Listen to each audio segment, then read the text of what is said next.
Doesn't get much bigger than what the Bengals have in front of them on Sunday in Pittsburgh, a rematch against the Steelers. Huge playoff implications, big AFC North implications. It's hard to imagine the Bengals winning the division and not beating the Steelers on Sunday. That said, it's not like it's a must-win in terms of the playoffs. 7-5, the Bengals will still be in pretty good position, still plenty of winnable games in front of them, 3 of them at home, including a rematch against the Baltimore Ravens.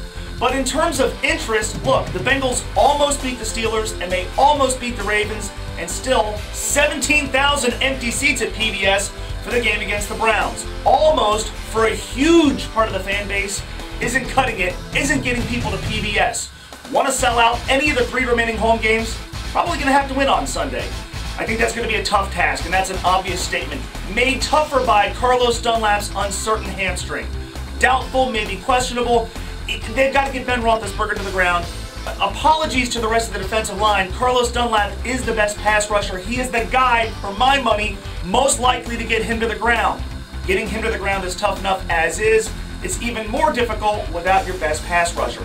And you think of the first game. Leon Hall plays in that football game. Obviously, he's not available.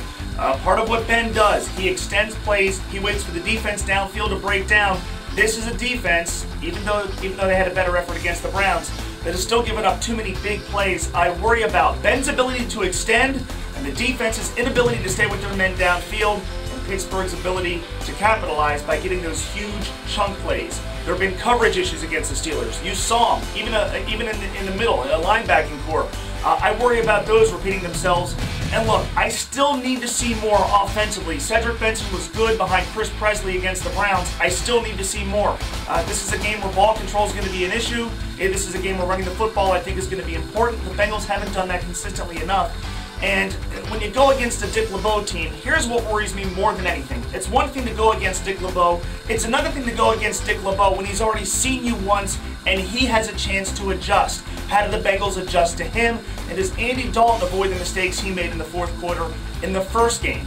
I think it's going to be a good game. I think it's winnable, but I'm just not to the point where I can pick the Bengals in a game like this against the Steelers. I'm going to say Pittsburgh 23 and the Bengals 16. I really want to... Again? I really want to... What the f***? I told you! Bengals!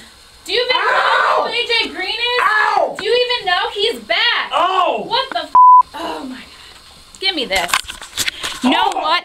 Andy Dalton, he threw a couple interceptions, but he learns from his mistakes. Do you learn from your mistakes, Mo? No! Obviously not. What the f***?